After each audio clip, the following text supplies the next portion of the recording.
ठीक है, last class में small finance bank, payment banks, ये हम देख चुके हैं। और आज हमारा टॉपिक है, न्यू टॉपिक है हमारा, नॉन परफॉर्मिंग एसेट। आज कल बैंकिंग खत्म हो जाएगा, कल से बजट शुरू होगा। ठीक है, वैसे तो आज ही खत्म हो जाएगा, तो छोटे मोटे टॉपिक रहते हैं वो कल देखेंगे। तो ये एक बड़ा टॉपिक है नॉन परफॉर्मिंग एसेट्स, इसको आज कवर कर लेते हैं। इसके साथ में हम आपका मर्जर ऑफ बैंक्स भी कवर कर देंगे। ठीक है, तो नॉन परफॉर्मिंग एसेट्स के साथ ही मर्जर ऑफ बैंक्स भी कवर कर देंगे। और आपके कुछ प्रधानमंत्री जनधन योजना, छोटे मोटे टॉपिक है वो देख लेते हैं। तो सबसे इंपॉर्टेंट टॉपिक ये है आज की डेट का, non performing assets. Direct question आने के चांसेस कम ही है कि आपसे डायरेक्टली पूछ ले what do you mean by NPS, क्योंकि बहुत ज्यादा न्यूज में रहता है, सबको पता है, तो इतने सिंपल क्वेश्चन भी नहीं पूछे जाते हैं। लेकिन हाँ, गवर्नमेंट ने एनपीएस के लिए क्या क्या किया है, एनपीएस को टैकल करने के लिए, वो पूछा जा सकता है कि भाई गवर्नमेंट ने एनपीएस को टैकल करने के लिए क्या क्या किया है। ठीक है, वो पूछा जा सकता है, तो हमारा डिस्कशन उसी के आसपास घूमेगा। ठीक है, तो जो हमारा एनपीए, पहले तो एनपीए होता क्या है, तो एनपीए की डेफिनेशन आपको पता हो। एनपीए से रिलेटेड कोई भी क्वेश्चन आएगा तो first of all you have to write down the definition of NPA. NPA non performing asset. India के रेस्पेक्ट में अगर कोई लोन है, देयर इज सम लोन, और उस पे 90 डेज तक ना तो प्रिंसिपल आ रहा है और ना ही इंटरेस्ट पे हो रहा है, 90 डेज तक वेट करते हैं। ठीक है, 90 डेज तक अगर किसी लोन पे प्रिंसिपल और इंटरेस्ट दोनों में से कुछ नहीं आ रहा, कि अगर एक भी आएगा तो ठीक है, अगर दोनों में से कुछ ही नहीं आ रहा तो हम मानेंगे कि वो क्या बन गया है, आपका एनपीए, नॉन परफॉर्मिंग एसेट। ठीक है, तो इसकी डेफिनेशन क्या है, an NPA is a loan और advance for which the principal or interest payment remained overdue for a period of 90 days, for a period of 90 days। ये 90 डेज का period हम इंडिया के रेस्पेक्ट में लेते हैं। ठीक है, इंडिया में ये 90 डेज है, लेकिन ऐसा नहीं है। आप मान लो एक बैंक है, वो बैंक्स डिसाइड करते हैं कि किस हिसाब से हम एनपीए मानेंगे। मान लो बाहर के बैंक को, उन्होंने 90 डेज की बजाय क्या ले रखा हो, टाइम 60 डेज ले सकते हैं, वो चाहे तो वो 100 डेज ले सकते हैं। तो ये जनरली 90 डेज दिया जाता है, ग्लोबल प्रैक्टिस अभी यही है, लेकिन ये कोई ऐसा नहीं है कि थंब रूल है कि 90 डेज ही दिया जाएगा। Generally the specified period of time is 90 days in most of the countries and across the various lending institutions. However, it is not a thumb rule and it may vary with the terms and condition agreed upon by the financial institution and the borrower। Bank और जो उससे बोरो कर रहा है, bank हो गया lender, और जो उससे बोरो कर रहा है वो हो गया बोरोवर। इन दोनों के बीच में कंडीशंस हो सकता है, कहीं दूसरी जगह पे जो कंडीशंस है उनमें 90 डेज ना हो, उसमें 100 डेज हो सकता है। लेकिन विद रेस्पेक्ट टू इंडिया कितना है, with respect to India 90 days है। तो this is the definition of your non performing asset. Non performing asset क्या होता है आपका, जिसमें 90 डेज तक आपका ना प्रिंसिपल आ रहा है और ना इंटरेस्ट आ रहा है। ठीक है, तो ये हटा देते हैं यहाँ से। ठीक है, अब हम चलते हैं एक आपको एग्जाम्पल दे देते हैं नॉन परफॉर्मिंग एसेट का। ये एग्जाम्पल है, आप घर पे भी पढ़ लेना। ठीक है, सिंपल एग्जाम्पल है। क्या लिखा है इसमें, मान लो स्टेट बैंक ऑफ इंडिया ने किंगफिशर को लोन दिया। ठीक है, किंगफिशर पहले थी, शुरू में तो किंगफिशर अच्छे से आपका प्रिंसिपल और इंटरेस्ट वापस करती रही, शुरू में तो कर ही रही है वो वापस, जब किंगफिशर थी तब करती थी। फिर अचानक से क्या हुआ, अचानक से कुछ ऐसा हुआ कि किंगफिशर जो है, मान लो उसमें पैसेंजर्स आना बंद हो गए, या फिर किंगफिशर का लोन इतना बढ़ गया कि वो अपना लोन दे नहीं पाई। तो शुरू में तो अच्छे से पे कर रही थी, बाद में उसने क्या किया, डिफॉल्ट करना शुरू कर दिया। जैसा कि किया विजय माल्या ने डिफॉल्ट करना शुरू कर दिया, कितना, 90 डेज तक कुछ पे नहीं किया बैंक को, तो बैंक उसको फिर क्या कंसिडर कर लेगा, एनपीए। ठीक है, इस एग्जांपल को घर पे पढ़ लेना, इसमें वही लिखा है जो मैंने आपको समझाया कि शुरू में तो आप, जैसे मान लो मैं एक बैंक से लोन लेता हूँ, होम लोन ही लेता हूँ, आप भी ले सकते हो, मैं भी ले सकता हूँ। शुरू में तो मैं इंस्टॉलमेंट पे कर रहा हूँ, बाकी फिर मैंने 90 डेज तक कुछ पे नहीं किया, कंटिन्यूअस 90 डेज होने चाहिए। 90 डेज तक मैंने कुछ पे नहीं किया तो फिर एनपी हो जाएगा।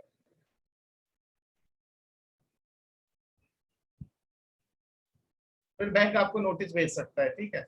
और अगर मान लो इसके बाद आप एनपी होने के बाद वापस से आप रेगुलरली पे करना शुरू कर देते हो, मान लो आपने 90 डेज तक नहीं किया, फिर बैंक नहीं पे किया, फिर बैंक ने आपको नोटिस भेजा, आप उसके बाद रेगुलरली, फिर ये एनपीए से हट जाएगा।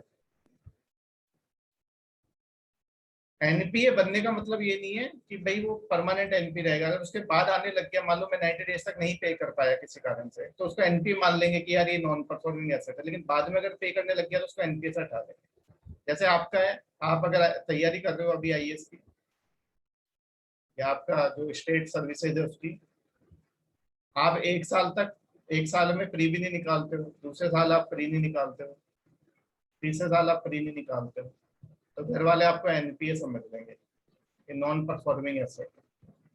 लेकिन चौथे साल आपने कोई और एग्जाम निकाल लिया, मतलब आपकी नौकरी लग गई, तो आप नॉन परफॉर्मिंग एसेट से वापस से एसेट में चले जाओ।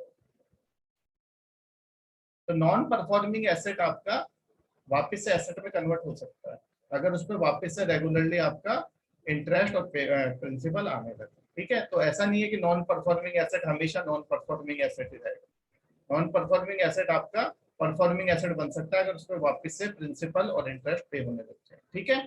तो ये एक एग्जाम्पल है आपको समझाने के लिए, ठीक है। आगे चलते हैं।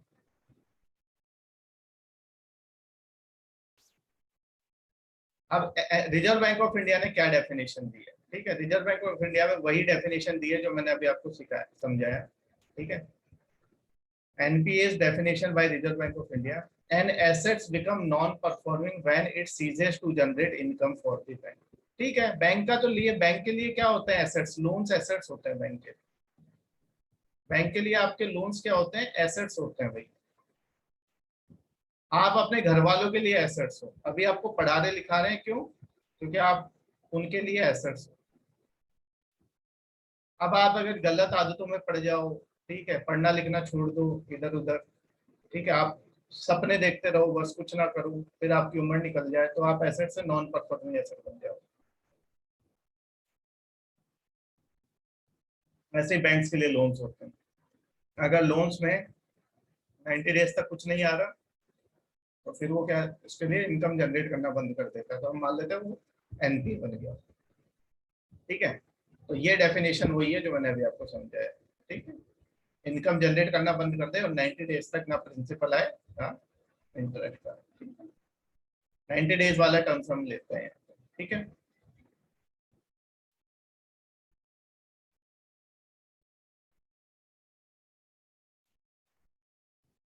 ठीक है। और जो एग्रीकल्चर होता है, एग्रीकल्चर के लिए 90 डेज नहीं होता, एग्रीकल्चर के लिए क्रॉप सीजन होता है, ठीक है। एग्रीकल्चर के लिए क्रॉप सीजन होता है।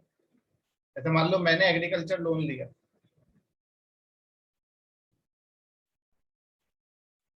मान लो मैं फार्मर हूँ, मैंने एग्रीकल्चर लोन लिया, तो अगर मैंने एग्रीकल्चर लोन लिया तो वो 90 डेज नहीं होगा, क्योंकि एग्रीकल्चर में तो क्या क्रॉप सीजन होते हैं। तो दो तरह के क्रॉप्स होती है, एक शॉर्ट टर्म क्रॉप्स होती है,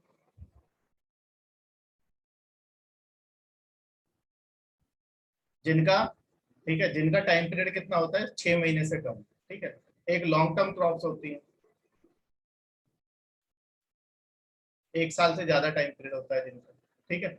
ये आपको आज पढ़ना है घर जाके, शॉर्ट टर्म क्रॉप्स होते हैं, लॉन्ग टर्म क्रॉप्स, ये आपका होमवर्क है, ठीक है। ये वैसे ज्योग्राफी का पार्ट है, ये आपका होमवर्क है। What are short term crops, what are long term crops, मुझे तो पता है, लेकिन आप थोड़ा पढ़ना चाहते हैं तो आपको थोड़ा सा और दो चार चीजें पता चलेगी। तो क्रॉप सीजन होता है, तो क्रॉप सीजन किस तरह से रखा गया है, अगर आपका शॉर्ट टर्म क्रॉप है तो उसके लिए दो क्रॉप सीजन, क्योंकि जब फसल उगेगी तभी तो किसान दे पाएगा। दो क्रॉप सीजन रखे गए, ठीक है, आराम से। मतलब आप ये मान लो कि जनरली किसान को 1 साल के आसपास का टाइम दिया जाता है अपना लोन चुकाने के।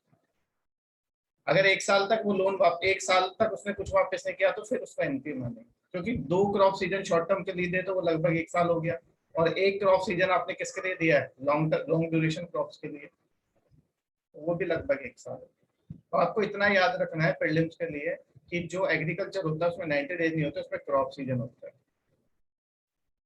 ठीक है, ये कोई नहीं पूछेगा कि शॉर्ट टर्म के लिए होता है लॉन्ग टर्म के लिए, सिर्फ आपको ये दोनों का आप एक लाइन में लिख सकते हो कि इंस्टॉलमेंट ऑफ प्रिंसिपल जो होता है वो किसके लिए, depends on crop season in case of agricultural loss, in case of agricultural crop season है, 90 डेज नहीं है। In case of agricultural loans, crop season is the parameter, not 90 days. Okay, तो ये आपका हो गया इसके लिए आपका। आप क्लासिफिकेशन ऑफ एसेट्स, एसेट्स को कैसे क्लासिफाई करते हैं।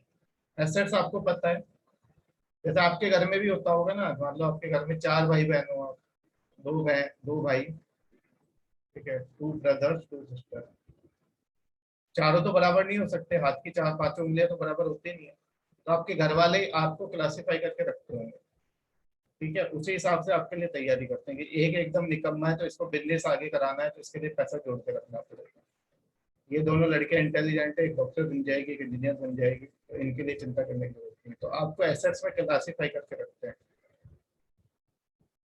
ठीक है।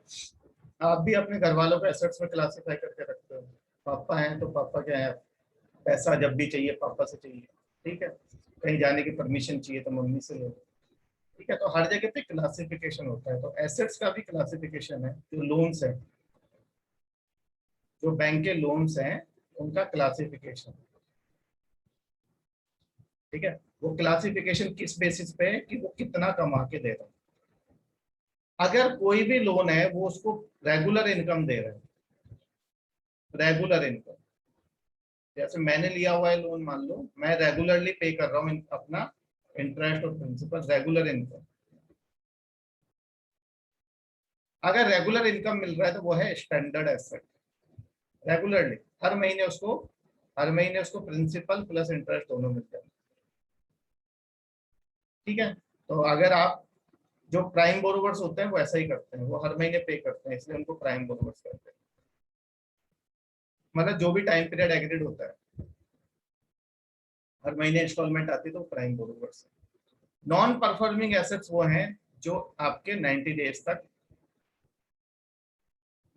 तक वेट किया आपने, 90 डेज तक वेट किया, 90 डेज में आपने देखा कि नहीं आया, तो 90 डेज तक आप वेट करते हो किसी भी, कभी 90 डेज तक प्रिंसिपल और इंटरेस्ट पे नहीं किया जा रहा है तो वो आपका नॉन परफॉर्मिंग है। फिर अगर उसके बाद पे हो जाता है तो वो ये इसमें आ जाता है, स्टैंडर्ड में चला जाएगा। लेकिन अगर मान लो इसके बाद भी पे नहीं हो रहा है तो फिर आप 90 डेज के बाद 12 महीने और वेट करते हो, 12 मंथ्स, मतलब एनपीए प्लस 12 मंथ।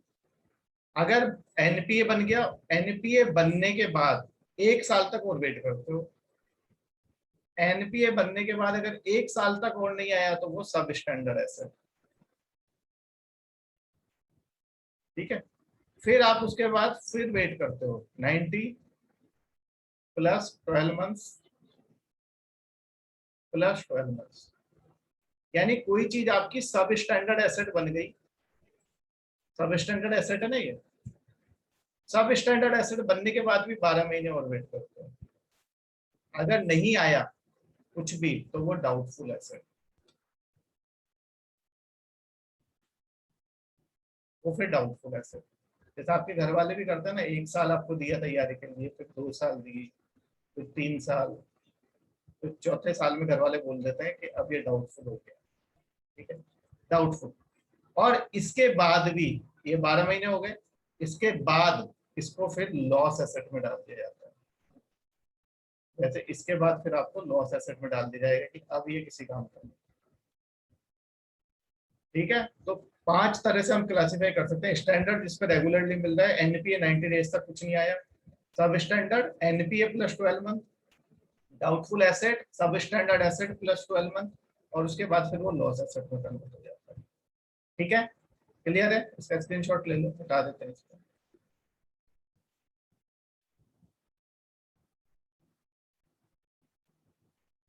देखिए क्लियर, ठीक है। इसमें एनपीए की मैं डेफिनेशन पहले लिख चुका हूँ, इसलिए नहीं लिखी है, स्टैंडर्ड एसेट की लिखने की जरूरत नहीं है, स्टैंडर्ड एसेट मतलब रेगुलर प्रिंसिपल एंड इंटरेस्ट, सब स्टैंडर्ड एसेट देखिए, an asset which remains as NPA, और लेस देन और इक्वल टू 12 मंथ्स तक वेट करते हैं, तब तक आपका वो सब स्टैंडर्ड एसेट में होता है। फिर एसेट आपका कौन सी कैटेगरी में, डाउटफुल एसेट में 12 महीने तक, और ये सब स्टैंडर्ड एसेट में 12 महीने और जो रहता है वो डाउटफुल एसेट। और फिर जब इसके बाद कुछ नहीं आता तो फिर उसको लॉस एसेट में डाल देते हैं। लॉस एसेट में डालने का मतलब ये है कि भाई आरबीआई ने मान लिया कि यहाँ पे हमें लॉस होने वाला है, यानी ये लोन वापस नहीं आने वाला है, यानी उस लॉस में बिल्कुल उसकी वैल्यू कितनी रह गई है, बहुत लिटिल वैल्यू रह गई है, कि अब चांस बहुत कम है कि ये लोन वापस रिकवर होगा। ठीक है, लेकिन यहाँ पे भी आपका जो आरबीआई है उसने पूरी उम्मीद नहीं छोड़ी है। आरबीआई ने पूरी उम्मीद नहीं छोड़ी, आरबीआई आइडेंटिफाई करता है ये, ठीक है, ये सब चीजें आरबीआई ने डाली हुई। आरबीआई के हिसाब से बैंक्स इस तरह से आइडेंटिफाई कर सकते हैं। फिर उसके बाद क्या होता है, मान लो 5वें साल भी आपका सिलेक्शन नहीं हुआ, लेकिन अब आपने पढ़ाई तो कर ही रखी है, तो हो सकता है कि 6th ईयर में आप कहीं पे छोटी मोटी जॉब लग जाए, तो फिर तो आप क्या है वापस से स्टैंडर्ड एसेट में पहुंच जाओगे। लेकिन लॉस होने के, लॉस एसेट में जाने के बाद भी अगर इसमें कुछ चेंज नहीं आ रहा है, ये वैसे ही पड़ा हुआ है, तो बैंक की क्या है, बैंक की ऐसे आपकी बैलेंस शीट बनी होती है। यहाँ पे एसेट्स होते हैं और ऐसे लाइबिलिटीज। मान लो किसी ने यहाँ पे किंगफिशर ने 200 करोड़ का लोन लिया था और उस पर अभी कुछ नहीं आ रहा। अब होता क्या है, बैंक को भी इंटरेस्ट पे करना, वो बैंक को भी क्या पे करना होता है, टैक्स, जिसे हम कॉर्पोरेट टैक्स कहते हैं।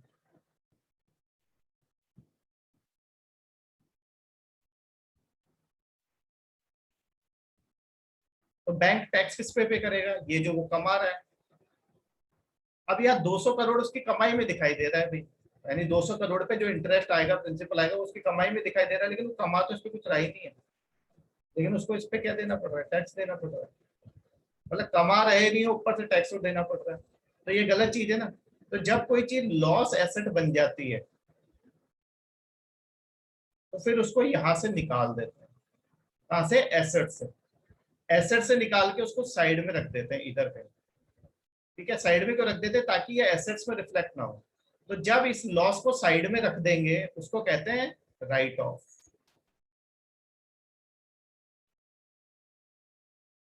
उसको कहते हैं राइट ऑफ करना।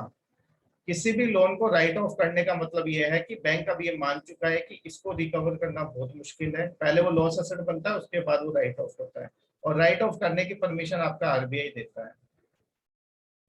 ठीक है, आरबीआई भी देता है और इनकम टैक्स एक्ट 1961 भी देता है। ठीक है, इसको मैं हटा रहा हूँ, स्क्रीनशॉट लो यहाँ पे और समझाता हूँ इसमें।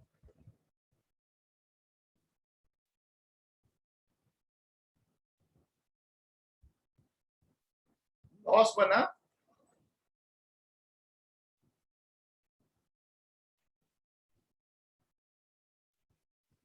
लॉस एसेट होता है जो डाउटफुल के बाद बनता है। लॉस एसेट में फिर भी थोड़ी लिटिल वैल्यू होती है, ये देखो, asset where loss has been identified by the bank और the RBI, however there may be some value remaining in it। कुछ वैल्यू है अभी भी, मतलब अभी भी उम्मीद है कि लोन वापस आ सकता है, मतलब लोन अभी भी कंप्लीटली रिटर्न ऑफ नहीं हुआ। रिटर्न ऑफ कब होगा, जब आरबीआई डिक्लेयर कर दे कि अब ये आपका लॉस एसेट जो है ये पूरी तरह से, इसमें लिटिल वैल्यू भी नहीं रही है, जब आरबीआई डिक्लेयर कर दे कि अब इसको राइट ऑफ कर दो। तो लॉस एसेट वो भी देखा जाता है थोड़े दिन तक, जब नहीं आता तो बैंक्स उसको आरबीआई से बोलते हैं, अब इसको आरबीआई उनको वो देता है परमिशन कि अब इसको राइट ऑफ कर दो।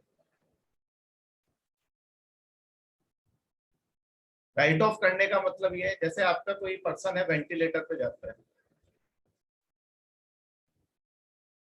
वेंटिलेटर पे जाता है, अगर उसके वाइटल्स आपके ठीक है तो डॉक्टर बोलते हैं अभी ये वापस आ सकता है, लेकिन जैसे ही उसके वाइटल्स गड़बड़ाए डॉक्टर क्या बोलेगा, अब उम्मीद खत्म है। तो यहाँ पे भी वही हिसाब है लॉस एसेट में। ठीक है, लॉस एसेट आपका वेंटिलेटर पे है एक तरह से, जब वो वापस आने की कोई उम्मीद नहीं है तो फिर राइट ऑफ कर दो। राइट ऑफ करने का मतलब है ये जो बैंक की बैलेंस शीट है, ये बैंक की जो बैलेंस शीट है, इससे इसको साइड में यहाँ पुट कर दिया, यहाँ रख दिया। मतलब साइड में रख दिया, यहाँ पे राइट ऑफ करके साइड में रख दिया। अब ये उसके एसेट में दिखाई नहीं देगा, तो एसेट में दिखाई नहीं देगा इसका मतलब क्या है, आप उस पर टैक्स नहीं दें। लेकिन राइट ऑफ करने का मतलब ये नहीं कि वो लोन माफ कर दिया गया है, राइट ऑफ लोन वेवर नहीं है, write off is not loan waiver. ठीक है, लोन वेवर इज डिफरेंट। जैसे अगर हम देखें,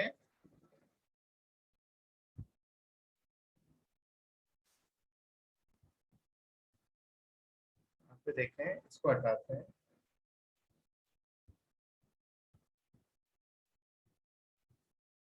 एक होता है राइट ऑफ, एक होता है लोन वेवर।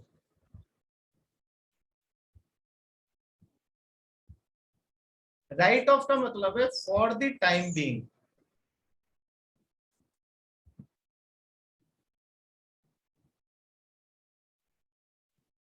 जो बैंक्स होते हैं, they will put the loan aside,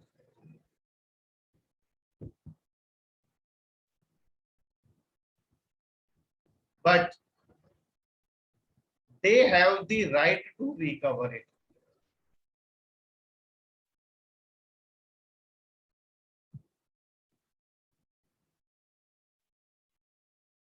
they have the right to recover in future.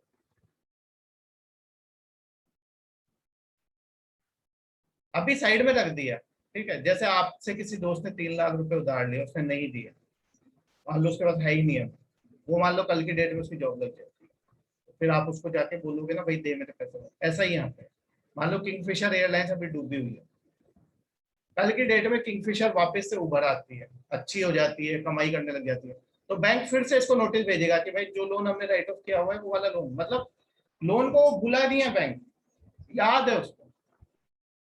Loan right of में लोन बैंक बैंक लोन को भूलता नहीं है, उसको सिर्फ थोड़े टाइम के लिए साइड में रख दिया जब तक उस कंपनी की हालत नहीं है लोन देने की, क्योंकि वो उसकी बैलेंस शीट को गड़बड़ कर रहा था। लेकिन लोन वेवर में लोन को पूरी तरह से भूल दिया जाता है, लोन वेव्ड ऑफ कर दिया जाता है, खत्म हो गया loan, bank can not recover it.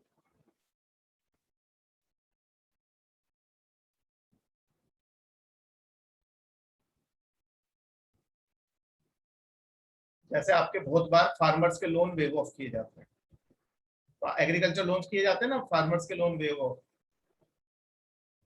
This is the difference between wave of and write of. Right of में वो लोन आगे रिकवर किया जा सकता है in near future, in near future the banks can recover it, जब company की हालत सही होगी। 1 साल बाद करें, 2 साल बाद करें, 10 साल बाद करें, 20 साल बाद करें, वो कर सकते हैं रिकवर। यहाँ पे रिकवर नहीं होगा, यहाँ पे आप भूल जाओगे कि कोई लोन जैसी कोई चीज थी। ठीक है,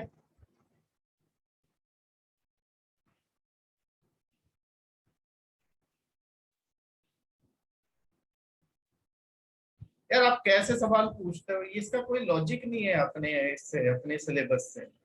this is quite silly question, ठीक है। मुझे नहीं लगता कि इसका आंसर देने की जरूरत है, ठीक है।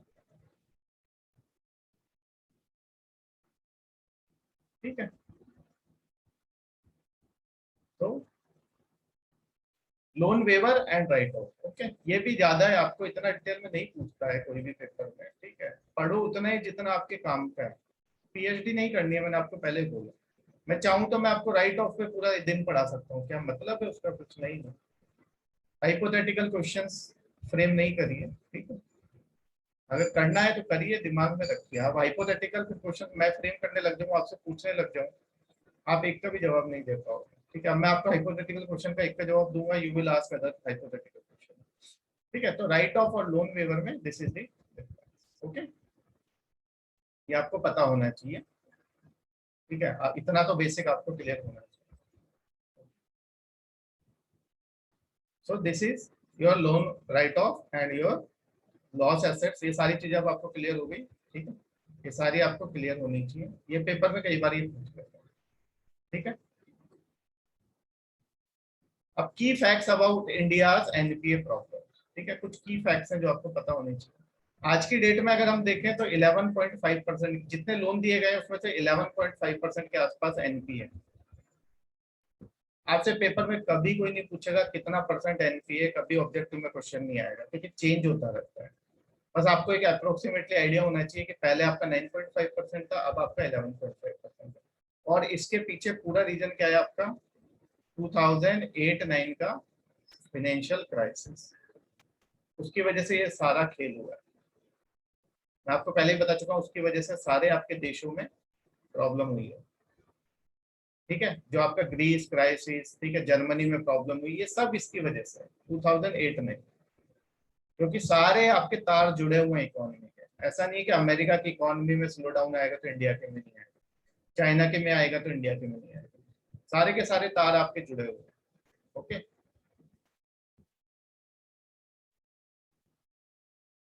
बैंक एनपीए पे कोई लीगल एक्शन नहीं लेते, आपको नोटिस भेज देंगे ज्यादा से ज्यादा। ठीक है, आपको फोन कर देंगे, नोटिस भेज देंगे।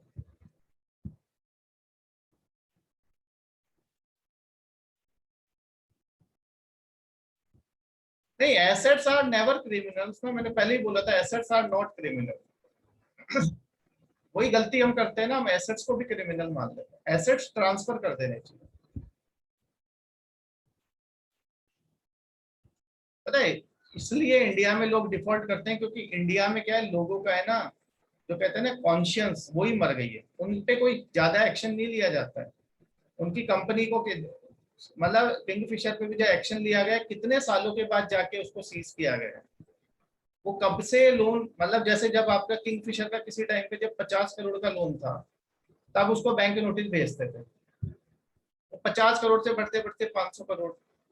ठीक है, अब ऐसा क्यों होता है? क्योंकि वो जाके किसी को खिला देता होगा पैसा, तो उसके खिलाफ जो एक्शन होता होगा वो धीरे धीरे धीरे धीरे चलता रहा चलता रहा। जब बहुत ही अति हो गई, जब सभी फंस गए, सरकार चेंज हो गई, तो फिर क्या करता?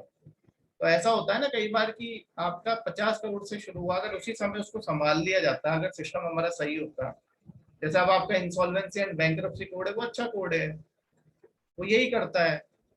ठीक है, अभी हम आगे पढ़ेंगे ना, एनपीए को आपको रूट में सबसे पहले जब एनपीए बनने वाला है तभी आप उसको आइडेंटिफाई कर लो ना, ताकि एनपीए बने ही ना। एनपीए बनने के बाद आपको इवन आपका अगर एक वो भी आपकी क्या कहते हैं, एक आपका इंस्टॉलमेंट भी नहीं गई तो बैंक आपको नोटिस भेज देता है या पेनल्टी लगाता है। जब आपका एनपीए बन जाएगा तो बैंक आपको रिमाइंड कराएगा कि आपने 90 दिन से हमें कुछ पे नहीं किया, पे कर दीजिए नहीं तो हम एक्शन लेंगे आपके खिलाफ। ठीक है।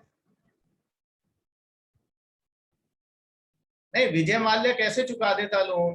विजय माल्या लोन चुकाने के मूड में नहीं था। वो अब बोलता है कि मुझे बैंक से, अगर वो लोन चुकाने के मूड में होता तो वो उस समय मिनिस्टर्स को पैसा नहीं खिलाता, बैंक का लोन चुकाता। एयरपोर्ट अथॉरिटी, हमारी जो एयरपोर्ट अथॉरिटी ऑफ इंडिया है, उस पे उसका ही कितना पैसा बकाया है उस पे, उसने कहाँ चुकाया? वो मिनिस्टर्स को पैसा भेज देता था, मिनिस्टर बोलते थे ठीक है यार देख लेंगे। क्रेडिट फैसिलिटी होती है ना, कि आप यूज करते जाओ, पैसा चढ़ता जाएगा, बाद में चुका देना। अब हम भी ऐसा नहीं है, हम तो बैंक नहीं है, हमारे पास तो कोई पावर नहीं है। हम तो ज्यादा से ज्यादा वो जो पैसा है उस पर इंटरेस्ट लगा देंगे। अब हम उसको ये तो, अगर हम उसको बोलेंगे कि भाई अपना एयरक्राफ्ट यहाँ नहीं उतरने देना, तो फिर मिनिस्टर का फोन आ जाएगा, भाई आपने कैसे मना कर दिया। यही तो दिक्कत है इंडिया में। ठीक है, तो एसेट्स मारे जाते हैं इस चक्कर में।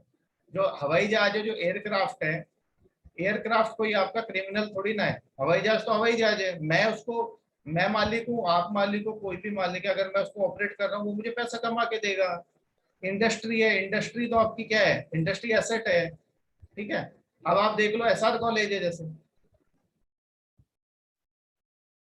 कल को हमने बिल्डिंग ले रखी है, अगर मान लो हम लोन लेते हैं 100 करोड़ का और हम नहीं चुका पाते, वो बिल्डिंग को सीज कर दे दोनों को, तो ये बेचारी क्रिमिनल थोड़ी ना है। अब यही अगर मेरे को ट्रांसफर कर दी जाए, किसी और को ट्रांसफर कर दी जाए, ठीक है, मान लो यही मैं बाजीराम को दे दूं, किसी और को दे दूं, तो क्या होगा? वो इसको चलाएगा। या मान लो बाजीराम कल की डेट में नहीं कर दे लोन, वो हमें दे दे, कुछ भी हो सकता है। लेकिन ये एसेट्स आपके सीज कर दिए आपने, तो एसेट सीज कर दिए तो ये एसेट्स आपको कुछ दे ही नहीं रहे और लॉक और हो गए, तो एसेट्स को ट्रांसफर कर दो। जैसे हिंदू में एक आर्टिकल आया था, दी हिंदू में, कि आपके जो एसेट्स थे जैसे किंगफिशर एयरलाइंस, अगर आपने अच्छे से उसमें नेगोशिएशन किए होते तो हो सकता है पतंजलि वाला खरीद लेता, उसके बाद इतना पैसा है तो पतंजलि एयरलाइन शुरू हो जाती। आप एसेट्स को ट्रांसफर करो ना, लेकिन ट्रांसफर क्यों नहीं हो पाते हैं? इस वजह से नहीं हो पाते हैं क्योंकि हमारे पास ऐसा सिस्टम नहीं है। हमारे पास ऑप्शन ले दे के भैया कि इसके एसेट सीज कर दो, ठीक है। और हमारे जो वो होते हैं, जो बिजनेसमैन होते हैं, वो भी परवाह नहीं करते हैं, ठीक है। उन्होंने वो एसेट्स भी लोन पे लिए हुए होते हैं, उधर का भी लोन, इधर का भी लोन, सब जगह का लोन, ठीक है। फिर भाग जाते हैं वो छोड़ के। हमारे पास कोई है नहीं ऐसा मैकेनिज्म।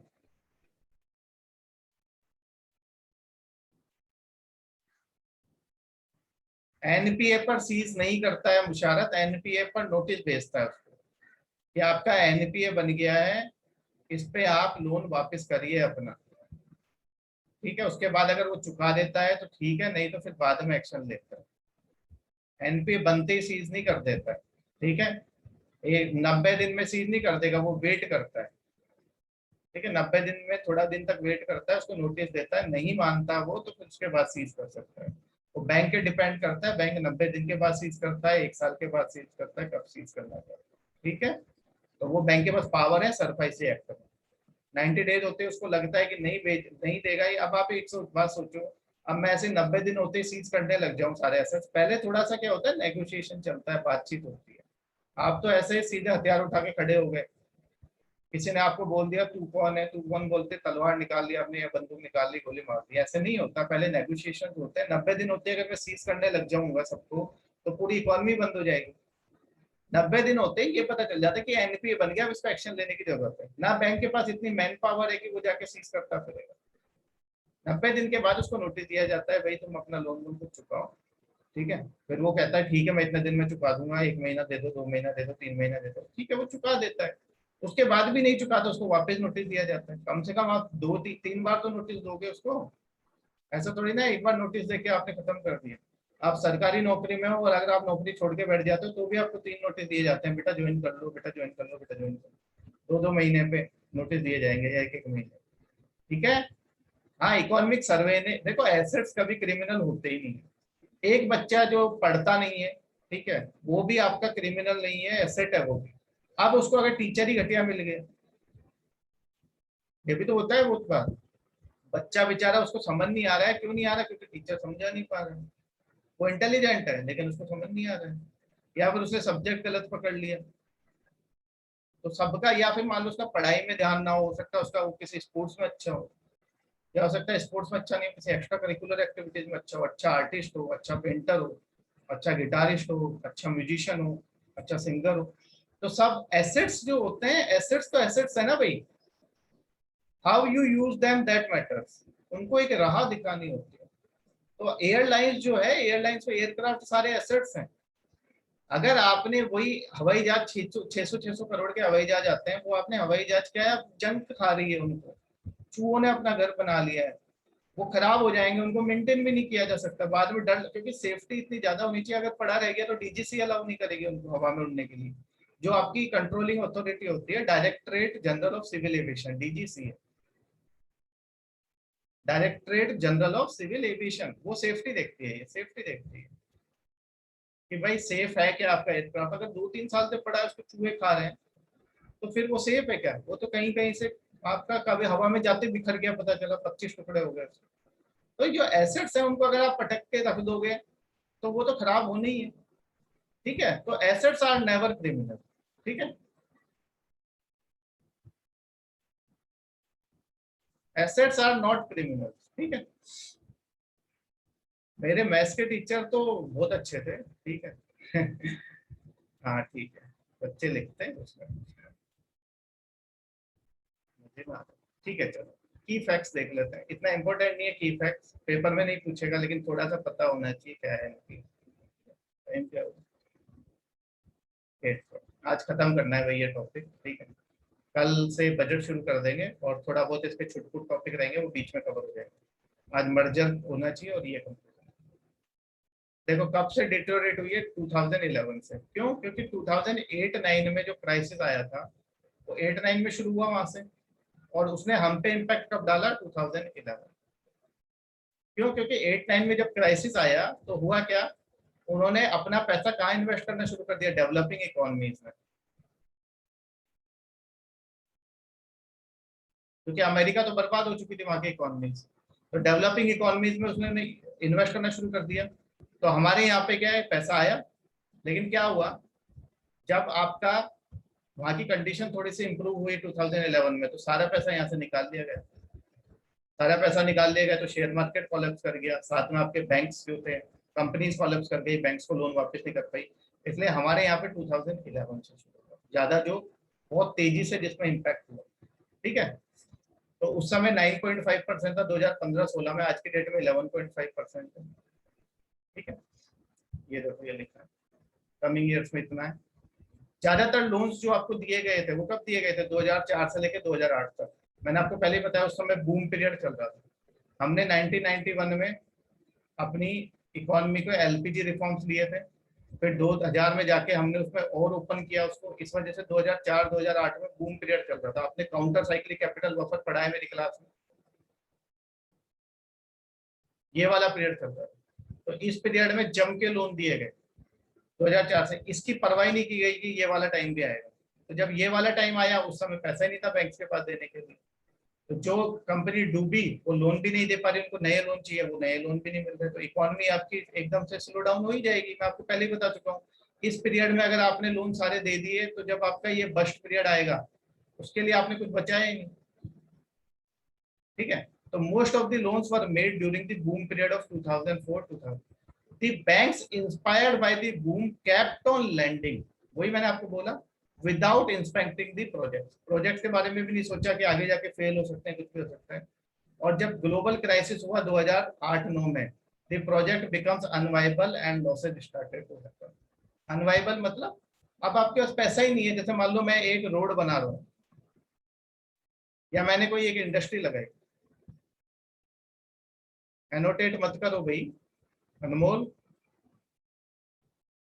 ठीक है, मैं कोई रोड बना रहा हूँ या मैंने कोई इंडस्ट्री लगाई, अगर मेरी रोड कंप्लीट होगी, जब जब मेरा प्रोजेक्ट कंप्लीट होगा तभी मेरे पास आमदनी आएगी, तभी मैं उस पर टोल टैक्स वगैरह लूंगा।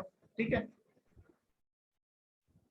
लेकिन अगर मेरा रोड आधा ही बना, ठीक है, मेरा रोड आधा ही बना और उसी समय क्या हुआ, स्लो डाउन आ गया, कंपनी डूब गई, बैंक्स को पैसा वापस नहीं मिल रहा है, अब मुझे क्या पूरा रोड बनाने के लिए पैसा चाहिए, अब बैंक मुझे पैसा देगा नहीं, तो मेरा ये प्रोजेक्ट आधे में अटक गया। अब इसमें मेरी गलती है क्या? नहीं, मेरी कोई गलती नहीं। क्या बैंक्स की गलती है क्या? नहीं, बैंक्स की भी कोई गलती नहीं। क्या हुआ, सिचुएशन ही ऐसे, ग्लोबल क्राइसिस। अब मेरा बस तो नहीं है ना, अमेरिका की इकोनॉमी में तो मेरा बस नहीं, इसलिए हम कहते हैं counter cyclic capital buffer maintain करो, क्योंकि इस सिचुएशन पे हमारा बस नहीं है। लेकिन अगर ऐसी सिचुएशन आ गई, अगर बैंक्स के पास पैसा होता तो वो कम से कम उन प्रोजेक्ट्स के लिए तो दे सकते थे जो इनकम्प्लीट है, जिन्होंने बेचारों ने डिफॉल्ट नहीं किया। वो कंप्लीट प्रोजेक्ट होगा तब वो लोन वापस करेगा, उसका प्रोजेक्ट ही कंप्लीट नहीं हो रहा, तो इसमें तो क्या सिचुएशन की वजह से वो क्या बन गया, वो आपका डिफॉल्टर बन गया, उससे भी आप एनपीए में गिन लोगे, जबकि उसकी गलती नहीं है इसमें। तो कई लोग सिचुएशन की वजह से भी एनपीए में, उनको हम कहते हैं सिचुएशनल डिफॉल्टर। कई होते हैं विजय माल्या जैसे, जिसे हम कहते हैं विलफुल डिफॉल्टर, उसके पास पैसा है लेकिन वो वापस नहीं करना चाहता। वो वापस क्यों नहीं करना चाहता, उसे पता है कि मेरा कोई कुछ नहीं उखाड़ सकता, अगर कोई ज्यादा कुछ करेगा तो मैं लंदन भाग जाऊंगा। ये बहुत लोगों के साथ प्रॉब्लम है इंडिया में, क्योंकि इंडिया में जो प्रोसिक्यूशन मैकेनिज्म है वो बहुत ज्यादा ढीला है।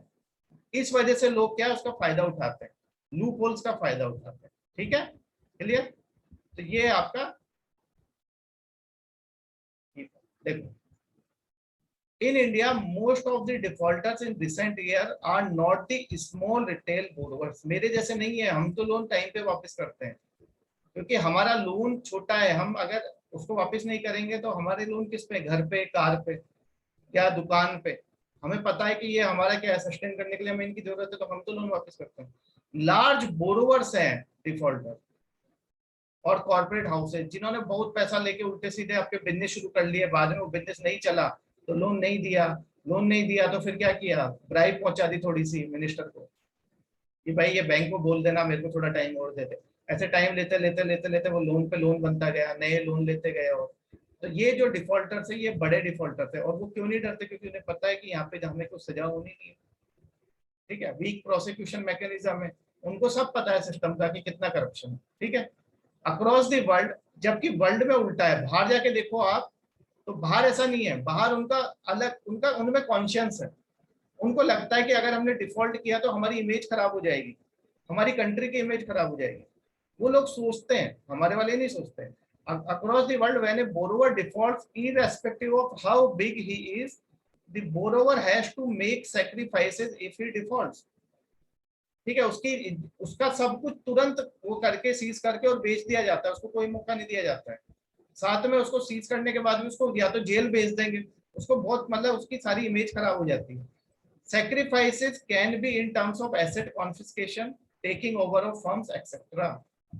तुरंत वहां पे एक्शन लिया जाता है। इंडिया की तरह नहीं है कि एनपीए बना, फिर आपका वो बनेगा सब स्टैंडर्ड एसेट, फिर आपका डाउटफुल एसेट बनेगा, फिर लॉस बनेगा, फिर कोर्ट में जाएंगे, फिर कोर्ट में तारीख पे तारीख चलेगी, फिर वो पैसा पहुंचा देगा, जज के पास पहुंचा देगा, इधर पहुंचा देगा, उधर पहुंचा देगा। ठीक है, तो वो वाली वाली बात फॉरेन में नहीं चलती है। फॉरेन में क्या है, अगर आपने बाहर की कंट्रीज में क्या है, अगर आपने डिफॉल्ट किया तो वो तुरंत आपके एसेट्स को सीज करके और आपकी फर्म का टेक ओवर कर लेते हैं। ठीक है, क्लियर। इसलिए हमारे यहाँ पे डिफॉल्ट सबसे मेन प्रॉब्लम है वीक प्रोसिक्यूशन मैकेनिज्म। ठीक है, देखो ये लिखा है यहाँ पे, the biggest problem in India's banking system is lack of incentives the big borrowers has to repay the loans back. They do not have to make many sacrifices if they default. कोई sacrifice नहीं करने, ना jail होती है, भाग जाते हैं, ना लोन वापस करना है। This is the single most major reason of the NPS in public sector banks. कोई उनके पास कोई वो ही नहीं है, कोई उनकी जिम्मेदारी नहीं है। अगर भाग गए तो भाग गए, फिर ढूंढते रहो आप नोटिस इश्यू कर दो उल्टे सीधे, इंटरपोल को बोल दो, वो इधर उधर घूमते रहेंगे। उन्होंने जो पैसा कमाया है, जितना पैसा वो सब लेके भाग गए फॉरेन में, पहले ही वो जमा करके रखते हैं स्विस बैंक वगैरह में, या टैक्स हेवंस में पहले ही उन्होंने अपनी कंपनीज खोली होती है। वहां चले जाते हैं आराम से समुद्र के किनारे बैठ के, हाथ में ठंडी बियर, फिश खाते हैं, मस्त जिंदगी जीते हैं। और हमारे जो टैक्स वाला पैसा है, टैक्स पेयर्स का सारा पैसा लेके भाग देते हैं। ये सारा गेम किसका हो रहा है? पॉलिटिशियंस और बिजनेसमैन का हो रहा है। हम लोगों को बेवकूफ बनाते हैं एनपीए एनपीए करके।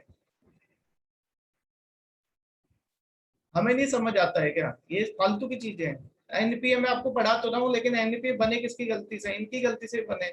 बैंक्स वाले कौन से शरीफ है? उनके भी पूरा नेक्सस होता है। जो नीरव मोदी ने किया वो पूरा बैंक्स के साथ नेक्सस था, बैंक्स ऑफिशियल मिला हुआ था उसमें।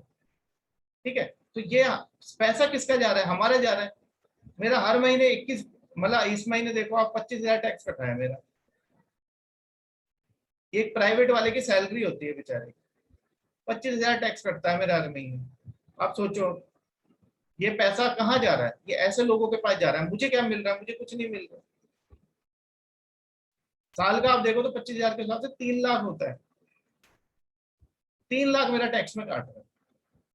क्या मिल रहा है मुझे? कुछ नहीं मिल रहा उसके बदले। क्या देश में करप्शन कम हो रहा है? नहीं। क्या एनपीएस कम हो रहे हैं? नहीं। क्या हेल्थ फैसिलिटी सही हो रही है? नहीं। क्या एजुकेशन फैसिलिटी सही हो रही है? नहीं। क्या एजुकेशन का स्टैंडर्ड बढ़ा है? नहीं। क्या लोग रैशनल बने? नहीं। क्या हमारा कहीं साइंस एंड टेक में पूरे वर्ल्ड में कहीं टॉप पे नाम है? नहीं। कोई हमने कोई बहुत तगड़ी खोज कर दी हो? नहीं। ठीक है, अब ये मत सोचना कि मैं ऐसे कुछ बोल रहा हूँ, लेकिन ये जो है करप्शन है ना भाई। देखो देश देश इंपॉर्टेंट है, लेकिन इन्होंने क्या है, सबको हलवा समझ रहा है। ठीक है, चलो खैर इस बारे में बात नहीं करते। कोई नाराज हो जाएगा, कोई बीजेपी का सपोर्टर हुआ, हम किसी पॉलिटिकल पार्टी का सपोर्ट नहीं करते। आगे देखो, in much of the globe when large borrower defaults they are filled with guilt and desperate to convince their lender that they should continue their trust in them। तो बोलते भाई हम दे देंगे लोन वापस, हमें खुद गिल्टी सिचुएशनल है। बोला कि ऐसी सिचुएशन आ गई हम नहीं दे पा रहे, लेकिन जैसी सिचुएशन सही होगी हम लोन वापस दे देंगे। उनका इरादा ये नहीं होता है कि देश छोड़ के भाग जाएंगे। हमारे देश वालों की तरह नहीं होते हैं कि विजय माल्या भाग गया, नीरव मोदी भाग गया। फिर आप उनको ढूंढते रहो, ढूंढने में पैसा खर्च करोगे आप। और जो पैसा मैंने आपको पहले ही बोला है, इसको हटा रहा हूं मैं, जो आपके एसेट्स हैं वो एक टाइम के लिए एसेट्स होते हैं। अगर मेरे पास 100 करोड़ है और मुझे 100 करोड़ आज चाहिए और आज नहीं मिला, मुझे 10 साल बाद ये 100 करोड़ मिले, तो उस समय क्या इनकी मेरे लिए वैल्यू उतनी रहेगी? नहीं। उस समय क्या मालूम मेरे को 100 करोड़ की जरूरत ही ना हो। मेरी खर्च करने की कैपेसिटी ना हो, या फिर जो 100 करोड़ मेरे को चाहिए थे जरूरत के टाइम में आज पे लोन, जैसे बैंक के लिए तो ये एसेट है, बैंक को जब ये पैसे वापस मिलेंगे तो वो आगे किसी को लोन देगा। अब वही चीज 10 साल बाद मिल रही है तो तब तक तो बैंक के एनपीए जितने बढ़ चुके हैं, उसकी हालत खराब हो चुकी है, हो सकता है बंद हो जाए। तो पैसे की वैल्यू तब भी है जब वो जरूरत के टाइम पे मिल जाए। जब आपको पैसों की, अगर कोई बीमार है और बीमारी के वक्त उसको दवाइयों के लिए पैसा चाहिए, अगर उस समय नहीं मिला, उसके बाद वो मर गया, या फिर मान लो बीमारी बहुत ज्यादा उसकी बढ़ गई, उसके बाद उसको पैसा भी मिला, तो वो किस काम का? ठीक है। तो पैसा आपका जरूरी है, लेकिन कब जरूरी है? जब उसकी जरूरत है। अगर बैंक के एसेट्स हैं वो टाइम टू टाइम वापस आते रहने चाहिए। अगर बैंक के एसेट टाइम टू टाइम वापस नहीं आएंगे तो वो एनपीए बन जाएगा। एनपीए बन गया, बैंक की हालत और खराब होती जाएगी, खराब होती जाएगी, आगे जाके उसका मर्जर हो सकता है। अदरवाइज उसके टाइम पे पैसे आते रहते तो वो भी एक अच्छा बैंक कहलाता, उसको शाबाशी मिलती। ठीक है, clear? Reasons for high NPA, these are important. ठीक है, इंपॉर्टेंट रीजंस क्यों? वही सब चीजें जो हमने डिस्कस करी अभी तक, वही सब चीजें। देखिए, इरेशनल लैंडिंग, आप देते रहे लोन, देते रहे बूम पीरियड पे, इरेशनल लैंडिंग कि भाई ग्रोथ है, होता रहेगा, चल रही है ग्रोथ, वापस आ रहा है, आपने कभी नहीं सोचा कि एक लिमिट से ज्यादा लोन दे देंगे तो ये आपका अगर स्लो डाउन आ गया तो क्या होगा। ठीक है, आपने कभी नहीं सोचा। ठीक है, फिर पॉलिटिकल प्रेशर, मैंने अभी आपको बताया, ऊपर से फोन आ गया मिनिस्टर का, दे भाई इसको लोन, सारे गवर्नमेंट ओन्ड है, पीए, ये हम पब्लिक सेक्टर बैंक्स की बात कर रहे हैं, ज्यादा ज्यादा एनपी उन्हीं के, वो 11.5% उन्हीं के ही है, प्राइवेट के कम है। पब्लिक सेक्टर बैंक डिफॉल्ट देखो, जो होता है आपका क्या कहते हैं इसको, करप्शन है वो प्राइवेट बैंक्स में भी होता है, लेकिन प्राइवेट बैंक अगर डूबेंगे तो डूबने दो, गवर्नमेंट को तो उनको नहीं देना ना पैसा। लेकिन पब्लिक सेक्टर बैंक डूबेंगे तो गवर्नमेंट की इमेज खराब होती है। तो पब्लिक सेक्टर बैंक्स में एनपी नहीं बढ़ने चाहिए, लेकिन इनका ओनर कौन है? गवर्नमेंट। एक कमेटी बनाई गई थी, पीजे नायक कमेटी।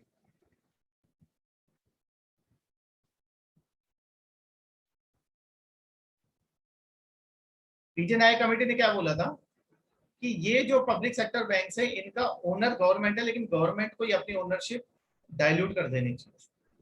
गवर्नमेंट को क्या करना चाहिए, एक होल्डिंग कंपनी बना दो, होल्डिंग कंपनी मतलब एक अलग से कंपनी बना दो जो बैंक्स का रेगुलेशन देखे। ठीक है, आरबीआई तो देख ही रही है, साथ में वो बैंक्स को देखे। गवर्नमेंट जब इंटरफेयर करती है तो क्या होता है, ये होता है पॉलिटिकल प्रेशर।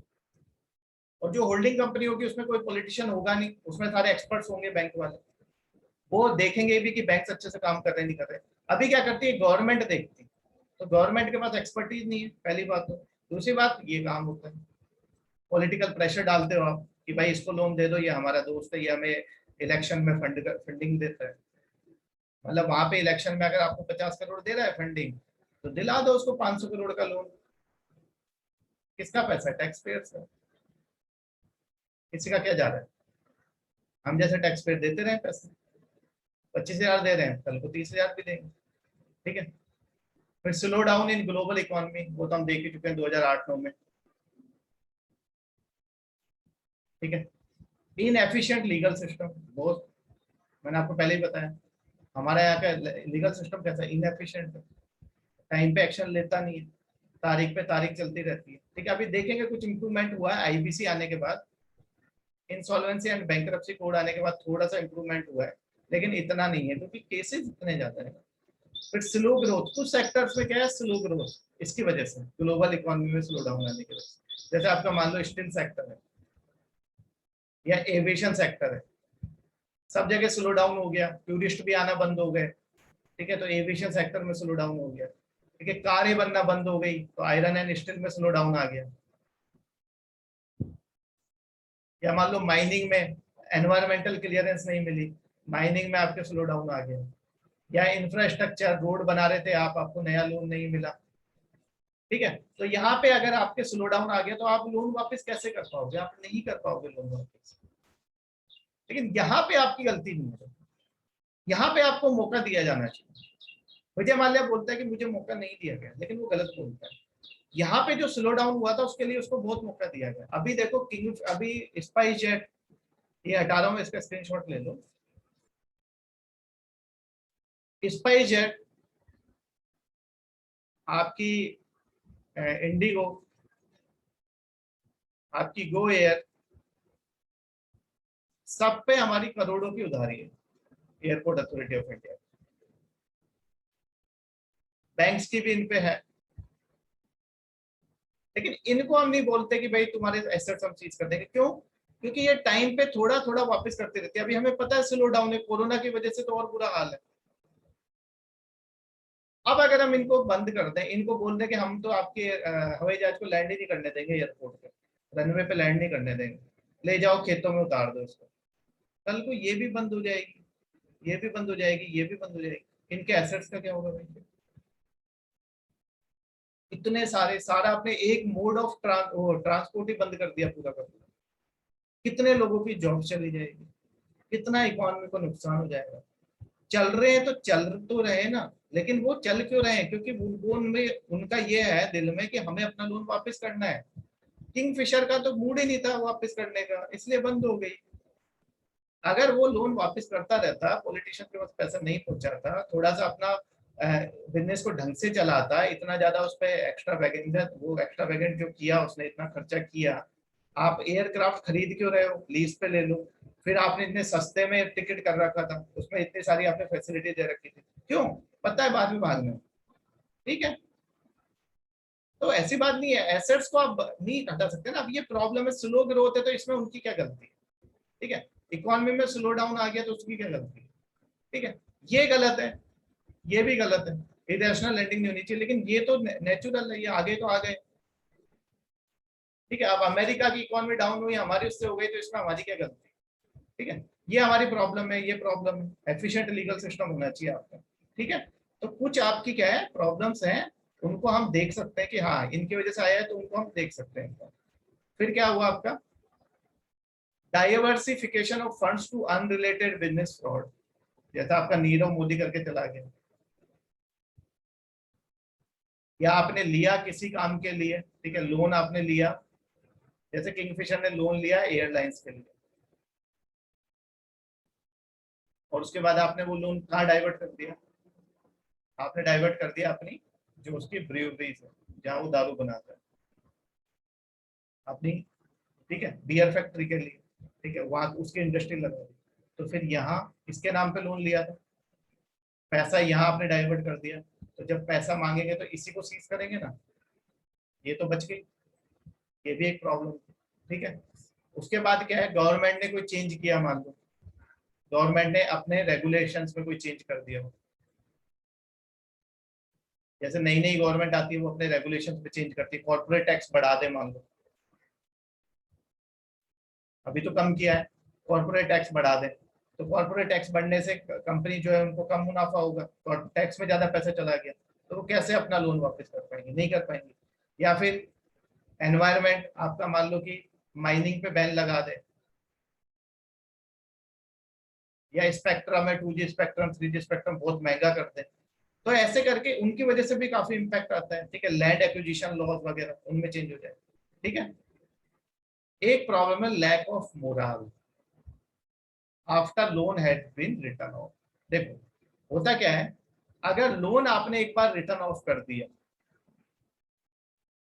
लोन अगर आपने राइट ऑफ कर दिया, अभी हमने देखा राइट ऑफ, गवर्नमेंट की स्कीम्स आती है बहुत सारी, जैसे अभी आई थी ना कोरोना में भी, इसने काफी लोगों के लोन राइट ऑफ कर दिए। अगर आपने लोन राइट ऑफ कर दिया तो बैंक ने लोन साइड में पुट कर दिया। अब बैंक की भी जिम्मेदारी है नहीं अभी के लिए, बैंक भी ढीला हो गया कि इसको बाद में रिकवर कर लेंगे। बैंक के पास भी कोई उसके लिए वो नहीं है इंसेंटिव्स कि भाई आरबीआई ने बोला राइट ऑफ कर दो, मैंने राइट ऑफ कर दिया, वो साइड में चला। अब उसको आपको रिकवर करने की कोई आपकी कोई ऐसी बहुत हेडेक नहीं। दूसरा, उसको भी पता है कॉर्पोरेट को कि अब ये राइट ऑफ हो चुका है, उसकी भी हेडेक खत्म कि देना ही नहीं है अभी लोन वापस। जब अपनी कंपनी सुधरेगी 10 साल बाद 20 साल बाद, या फिर नहीं सुधरी तो भाग जाएंगे, ये तो राइट ऑफ हो चुका है। तो इसमें भी तो धांधली चलती है ना। आपने किसी गवर्नमेंट ऑफिशियल, ऊपर पॉलिटिशियन है, उसने किसी बड़ी कॉर्पोरेट का लोन राइट ऑफ करवा दिया, करोड़ों का लोन है, और लोन राइट ऑफ हो गया, एक एक लाख करोड़ के लोन राइट ऑफ किए जाते हैं। अब आप सोचो, बेचारा जो गरीब है, जो मतलब एक हाउसिंग लोन लेता है या एक एजुकेशन लोन लेता है या फिर आपका एक व्हीकल लोन लेता है, उसको तो आप नोटिस पे नोटिस भेजते रहते हो, और जिसने करोड़ों के लोन लिए है उसका आप राइट ऑफ कर देते हो। यही तो बात है ना, अमीर क्यों अमीर क्यों ऐश करता है? इसलिए ऐश करता है सबसे ज्यादा अमीर है उसको भी कोई दिक्कत नहीं। क्यों दिक्कत नहीं है? उसको पता है। जो बिल्कुल गरीब है उसको भी कोई दिक्कत नहीं। फंसता कौन है? मिडिल क्लास, क्योंकि टैक्स उसी को देना है, हमें देना है टैक्स। गरीब के लिए माफ है, अमीर का भी माफ है, टैक्स हमें देना। और जो गवर्नमेंट सर्विस वाला है वो तो ये समझ लो कि आधा काम तो उसका स्लेवरी टाइप है। जितने पे आपने टैक्स दिया वो स्लेवरी है आपके लिए, उसको पैसा आपको थोड़ी ना मिल रहा है। That is a kind of slavery. Okay, आप इतनी मेहनत कर रहे हो और अमीर आदमी आपका टैक्स वाला पैसा लेके भाग जा रहा है लोन में, और उसके बाद उसको कोई पकड़ने वाला नहीं। ठीक है, तो राइट ऑफ होने के बाद वो भी ढीले हो जाते हैं, बैंक वाले भी, और साथ में आपका वो जो कॉर्पोरेट है वो भी खुश हो गया, अब तो राइट ऑफ हो गया। बैंक वाला परेशान करेगा नहीं, क्योंकि बैंक वालों के पास भी कोई इंसेंटिव नहीं है। राइट ऑफ करने के बाद मैंने आपको बोला कि बैंक के पास होती है पावर की, वो रिकवर कर सकता है, लेकिन जनरली बैंक करते नहीं है कि यार ये तो बैलेंस शीट से तो निकल गया, अब क्या जरूरत है, देखी जाएगी बात। आरबीआई ने बोल ही दिया राइट ऑफ कर दो, इनकम टैक्स एक्ट दोनों अलाउ करते हैं, आरबीआई एक्ट भी अलाउ करता है।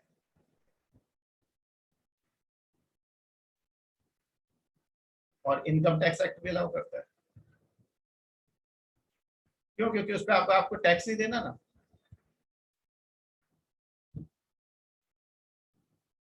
अब उसको मजे आ गए, तो लीगल हो गया, right off is legal, right off is legal.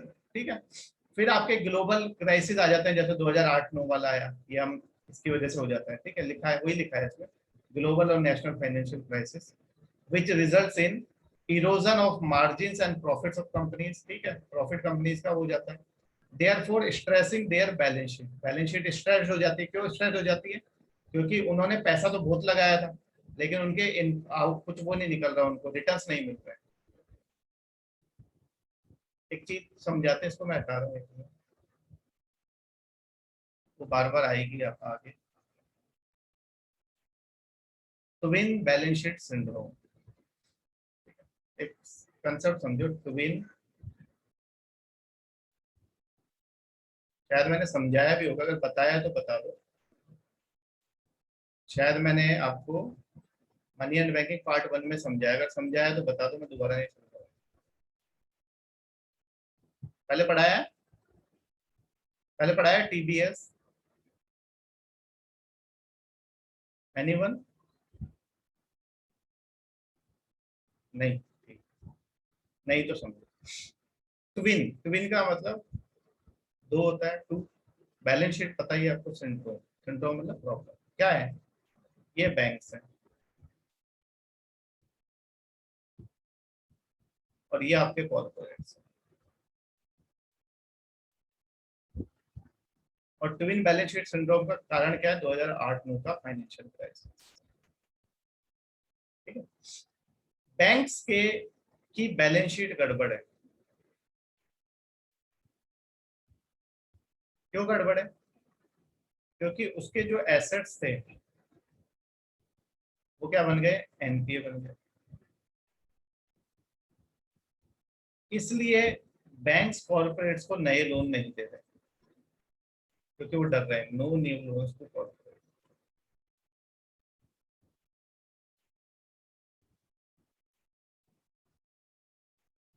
अब कॉर्पोरेट्स को लोन नहीं मिल रहा, तो वो ग्रो कैसे करेगा? जब तक वो ग्रो नहीं करेगा तब तक वो अपना लोन में कॉपी नहीं दे सकता। तो कॉर्पोरेट्स के पुराने प्रोजेक्ट अटके हुए हैं और नए के लिए भी लोन नहीं मिल रहा है, तो कॉर्पोरेट्स को इसलिए प्रॉफिट हो नहीं रहा, तो वो अपना लोन वापस नहीं कर पा रहा,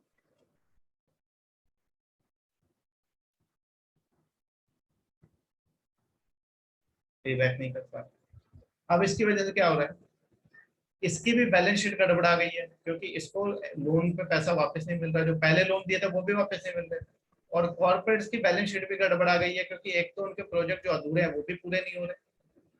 ठीक है, और जो पूरे भी हुए थे, ठीक है, वो भी अच्छे से कमा के नहीं दे रहे। तो इन दोनों की बैलेंस शीट क्या है? स्ट्रेस्ड है, दोनों की बैलेंस शीट गड़बड़ है।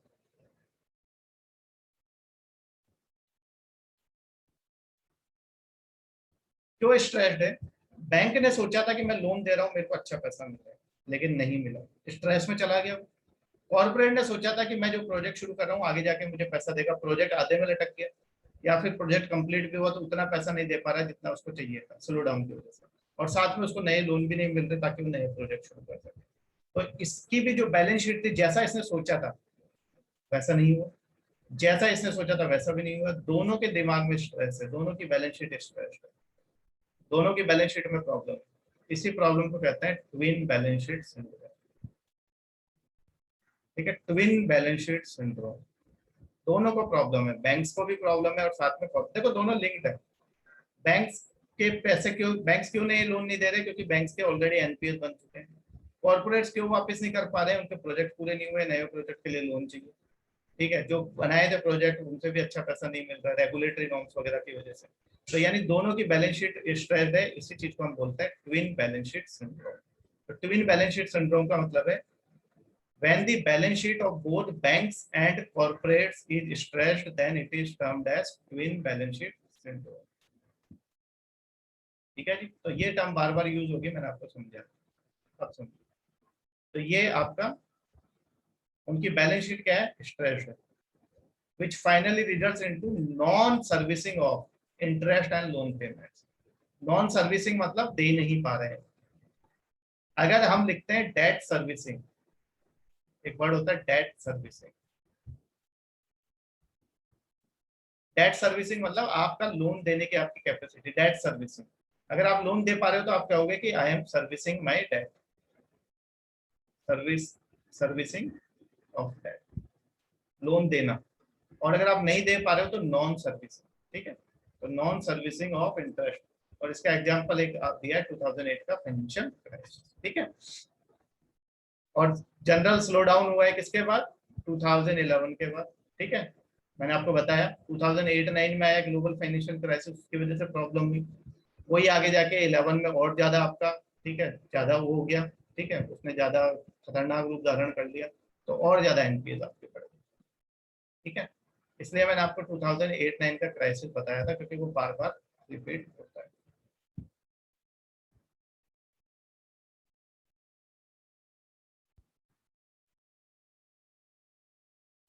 डाइवर्सिफिकेशन ऑफ फंड्स हो गया। ठीक है, इसके, ठीक है, unplanned expansion of corporate houses during the boom period. कुछ भी आपने बिजनेस शुरू कर दिया, जैसे मान लो मैं, मेरा बिजनेस है आयरन एंड स्टील का,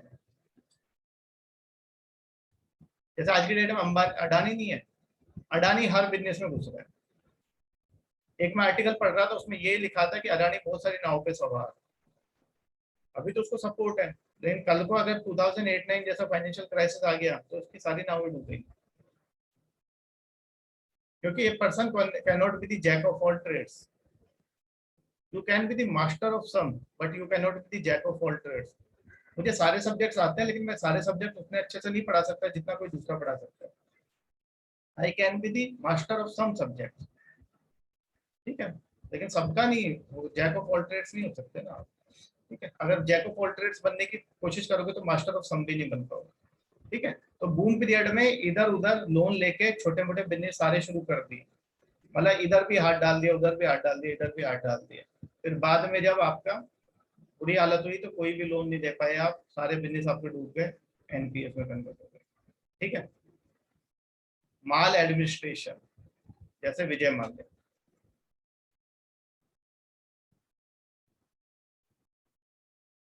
लोन लेता था किंगफिशर के लिए, डाइवर्ट कर देता था, साथ में पॉलिटिशियन को ब्राइब दे देता था, और बोला मैं नहीं दूंगा लोन वापस, बिल्कुल डिफॉल्टर, पैसा था उसके पास।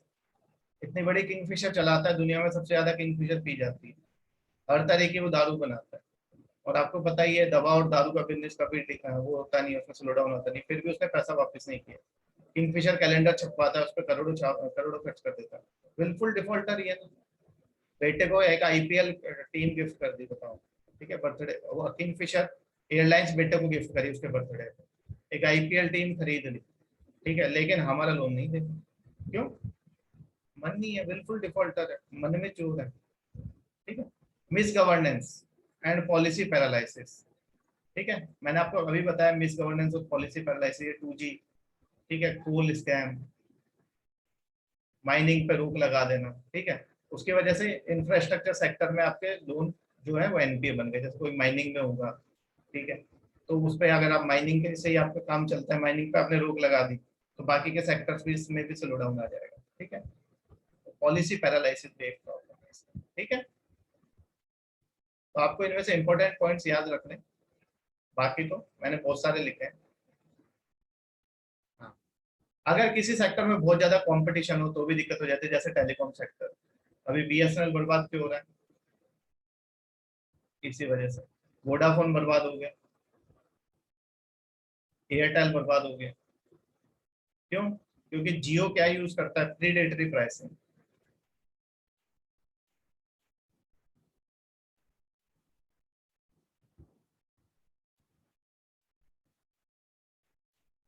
प्रीडेटरी प्राइसिंग का मतलब है अपनी प्राइसेस इतनी कम कर दो, इतनी कम कर दो कि दूसरा कोई उतना कम कर ना पाए, और उसमें सबसे अच्छी फैसिलिटी दे दो। जियो ने यही किया, शुरू में आपको लत लगा दी, अब आपको लत लग गई, तो अब आप जियो छोड़ नहीं सकते। तब तक ये इनको बर्बाद कर चुका है, ये ऑलमोस्ट बर्बाद हो चुके हैं। इनके सब्सक्राइबर ही कितने से, हर जगह जियो है, ठीक है, जियो ने हर जगह पे कब्जा जमा लिया। This is known as predatory pricing. ऐसे ही आपकी एयरलाइंस भी करती है, ठीक है, इसको हटा रहे हैं। एयरलाइंस भी जो डूबी है वो इसी की वजह से डूबी है। एयरलाइंस भी क्या करती थी, प्रीडेटरी प्राइसिंग का यूज करती थी। 1100 रुपए में जम्मू से कश्मीर, जम्मू टू कश्मीर 1100 रुपए, दूसरा बोलेगा नहीं हम 1000 में लेके जाएंगे। इतने में तो उसका फ्यूल जो आता है एटीएफ, उसका खर्चा भी नहीं निकलेगा। लेकिन अभी के लिए क्या करें, अभी के लिए तो हम लोगों को अपनी तरफ आकर्षित कर लेते हैं, आगे के आगे देते हैं। ऐसा करते रहे, ऐसा करते रहे, सब घाटे में चले। ऐसा नहीं करेंगे तो उनके में कोई बैठेगा ही नहीं। ये प्रीडेटरी प्राइसिंग होता है। प्रीडेटरी प्राइसिंग भी एक कारण है। बाद में क्या करेंगे, बाद में गवर्नमेंट के आगे हाथ जोड़ देंगे, भाई हमें क्या दे दो, वेव ऑफ कर दो हमारा लोन या राइट ऑफ कर दो। प्रीडेटरी प्राइसिंग एक कारण है। विजय माल्या ने पहले तो किंगफिशर में सस्ते में सबको घुमाया, प्रीडेटरी प्राइसिंग करके मस्त चल रही किंगफिशर एयरलाइंस, एयर होस्टेस बढ़िया बढ़िया लेके आ गया, सबको खाना भी दे रहा है, गाना भी सुना रहा है सब। बाद में ऐसा भागा, ऐसा भागा, बस पूछो मत, सब गाना गाते रह गए बेचारे, ठीक है। Severe competition, predatory pricing, predatory pricing is a problem, ठीक है। फिर यही लैंड एक्विजिशन में डिले, कोई प्रोजेक्ट मेरे को बनाना है, कुछ भी करना है, ठीक है, इंडस्ट्री लगानी है, लैंड एक्विजिशन ही नहीं हो पा रही। मैंने लोन ले रखा है 500 करोड़ का, मुझे मान लो 500 करोड़ का लोन है, 20 साल में चुकाना है, पता चल रहा है 10 साल तो लैंड एक्विजिशन में लग गए, 10 साल का मेरे पे इंटरेस्ट ऐसे ही चढ़ गया, ठीक है। आपको पता ही है हमारे यहाँ पे लैंड एक्विजिशन करना बहुत मुश्किल है, ठीक है। फिर एनवायरमेंटल, कहीं पे भी आप एनवायरमेंट माइनिंग करोगे तो फिर वो एनजीओ वाले आ जाएंगे, ये आ जाएंगे, वो आ जाएंगे। देखो एनवायरमेंट भी जरूरी है, इकोनॉमिक डेवलपमेंट के साथ एनवायरमेंट भी जरूरी है, लेकिन जब आप इकोनॉमी, इकोनॉमिक डेवलपमेंट और एनवायरमेंट को एक साथ लेके नहीं चल सकते ना, थोड़ा तो आपको कहीं ना कहीं कंप्रोमाइज करना पड़ेगा। अगर आप कहीं पे एक जगह पे एनवायरमेंट, अगर पेड़ वेड़ काट रहे हो दूसरी जगह पे लगाओ, कैंपा है ना अपने पास, कैंपा फंड है, तो आपका दूसरा होमवर्क है आज कैंपा के बारे में पढ़ोगे, जाकर क्वेश्चन पूछा गया है इसको प्रीलिम्स में, कैंपा के बारे में पढ़ोगे कैसे काम करता है, ठीक है। कैंपा होता क्या है, कैसे काम करता है, सेंटर मैनेज करता है, स्टेट्स को किस तरीके से पैसा मिलता है, किस तरीके से पेड़ काटे जाते हैं तो उनकी जगह कितने पेड़ लगाने होते हैं, कैंपा फंड में क्या लिखा हुआ है। आज जाके आपका दूसरा होमवर्क है। पहला क्या था, ये भी आपका किसका है, इकोनॉमी का पार्ट नहीं है, ये भी आपका किसका है, ज्योग्राफी, या फिर आप जीएस करंट अफेयर्स का पार्ट समझ, कैंपा वैसे ज्योग्राफी का ही समझ लो, पेड़ों से रिलेटेड। तो पहला आपका short duration crop, long duration crop, दूसरा होमवर्क है कैंपा, कर लेना है याद से, मैं जो बोलता हूँ काम की चीजें होती हैं सर, ठीक है।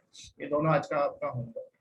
फिर नेचुरल रीजंस, कहीं पे अगर फ्लड्स ही आ गए, ठीक है, मैंने लोन लिया था, फ्लड्स आ गए, ठीक है, सब कुछ बह गया, एग्रीकल्चर मैंने लगाया था कुछ क्रॉप, वो खराब हो गए, ड्रॉट आ गए, ठीक है, या बीमारी फैल गई, अभी जैसे आपकी कोरोना फैल गई, तो कहाँ से लोन वापस करेगा बंदा। अर्थक्वेक आ गया, मैंने एक दुकान ली थी किराए पे या इंडस्ट्री लगाई थी और बर्बाद हो गई, सुनामी आ गई, ठीक है, समुद्र के किनारे मैंने कोई आपका रेस्टोरेंट खोला था, डूब गया, तो फिर कहाँ से पैसा वापस करेंगे?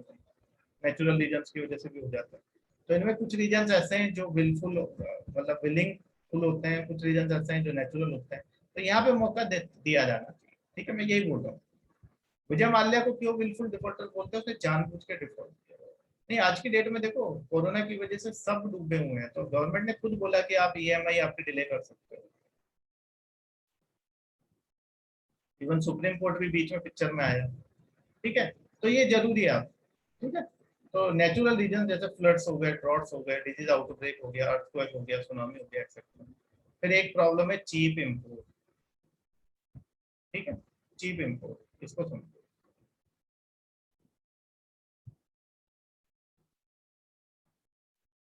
यह है आपका चाइना,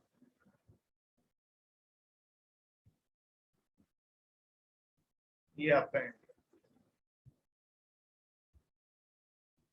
चाइना कुछ भी चीज बनाता है, वो एक्सेसिव प्रोडक्शन करता है।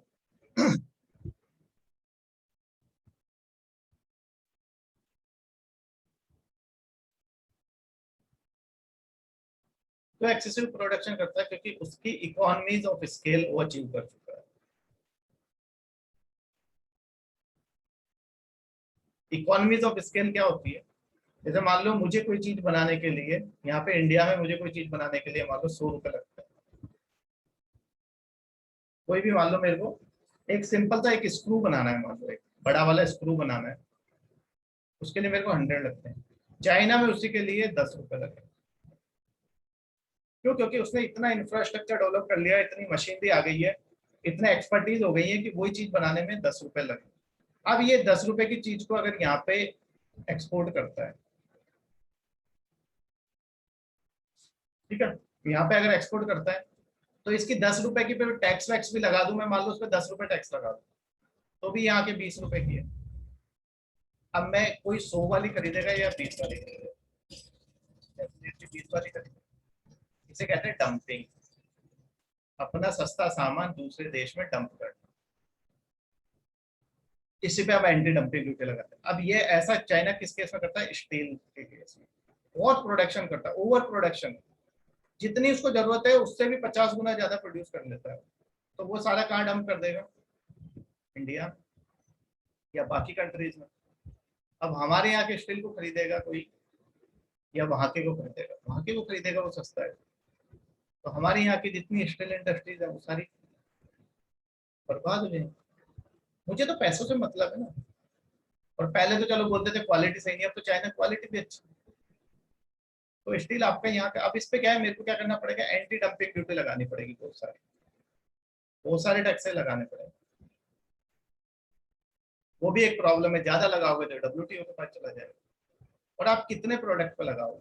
सारे केस में यही करता है। खिलौने देख लो आप। खिलौने चाइना मेड कितने सस्ते होते हैं। आप क्रैकर्स देख लो, आप पतंग के टाइप सब देख लो, सब चीजें वो एक्सपोर्ट करता है वहां से। क्यों? क्योंकि उसके पास क्या है?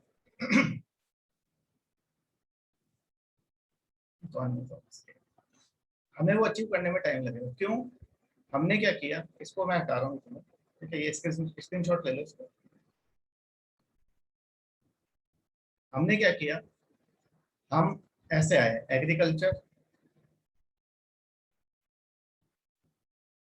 उसके बाद आता है मैन्युफैक्चरिंग,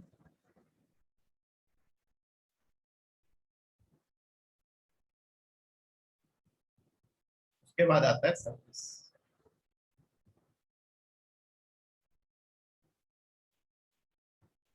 हम सीधे यहाँ से यहाँ जब गए, इसको छोड़ दिया भैया। अब हम ऐसे जा रहे हैं वापस, तो उल्टे पाँव चलने में टाइम तो लगेगा। आप सीधे सीधे जाओ एक तो, ठीक है, सीधे सीधे आप मूव कर रहे हो, फेस आपका इधर है। और अब आपको उल्टा मूव करना है, फेस आपका आगे ही है लेकिन मूव आपको बैकवर्ड करना है। दिक्कत होगी ना? तो वही दिक्कत हो रही है अब। इसलिए हम बार बार सेल्फ रिलायंट इंडिया की बात करते हैं, आत्मनिर्भर भारत। टाइम लगेगा, एक दिन में नहीं होता है, इट विल टेक टाइम। उल्टा चलना पड़ता है। आप सीधा एग्रीकल्चर से सर्विस में चले गए, इसलिए देख लो सर्विस सेक्टर हमारा कितना ज्यादा कंट्रीब्यूट करता है। इसको आपने बाईपास कर दिया। आप मैन्युफैक्चरिंग करते ही नहीं हो कुछ, आप सारा क्या करते हो, सारा बाहर से इम्पोर्ट करते हो। तो आप मैन्युफैक्चर, जब manufacturing hub, China manufacturing hub है, China is a manufacturing hub. इसी वजह से वो क्या है, इकोनॉमिक पावर सब बनाता है वो यार, उसको डिपेंडेंट ही नहीं है वो किसी पे।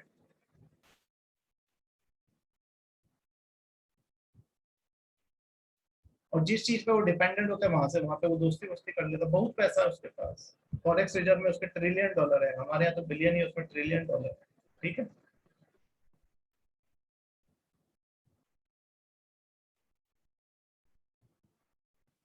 ठीक है, तो ये बात आपको समझ आनी चाहिए कि चाइना क्यों इतना आगे है। ठीक है, तो ये आपका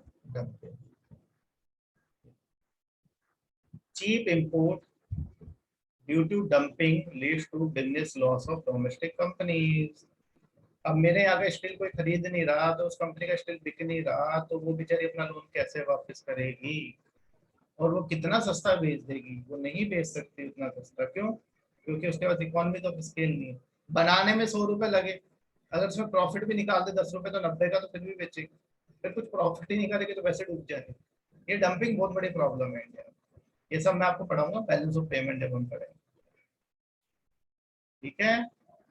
कौन कौन से, अभी हम पहले थोड़ा सा बजट में पढ़ेंगे टैक्सेस, तो डंपिंग ड्यूटी वहां पढ़ेंगे, बजट में सारे टैक्सेस पढ़ेंगे।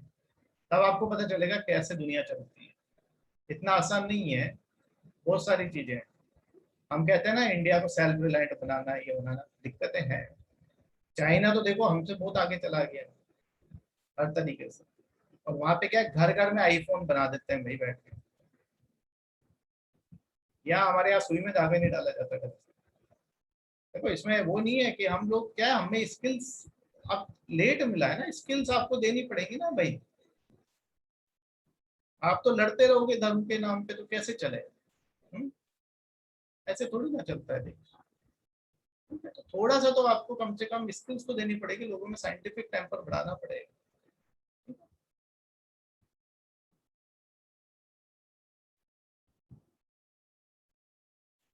इम्पैक्ट ऑफ एनपीएस, एनपीए का इम्पैक्ट क्या होगा आपको पता ही है, बैंक्स का पैसा डूब जाएगा, कॉर्पोरेट्स को लोन नहीं मिलेगा। तो भी पढ़ लेते हैं। ठीक है। लैंडर सफर से लोअरिंग ऑफ प्रॉफिट मार्जिन। ठीक है भाई, जो बैंक वाला है उसको तो बेचारे को लोन ही नहीं मिल रहा है अपना वापस, तो प्रॉफिट मार्जिन उसके खत्म हो गए। बैंकिंग सेक्टर में स्ट्रेस आ जाएगा, दूसरे प्रोजेक्ट्स को लोन नहीं मिलेगा। नहीं मिलेगा ना, जब उसके पास पैसा ही नहीं है कहाँ से देगा, नेगेटिव इम्पैक्ट आ जाएगा लार्जर नेशनल इकोनॉमी पे। तो पहला तो उसका प्रॉफिट मार्जिन कम हो जाएगा, दूसरा अदर प्रोजेक्ट्स को पैसा नहीं मिलेगा।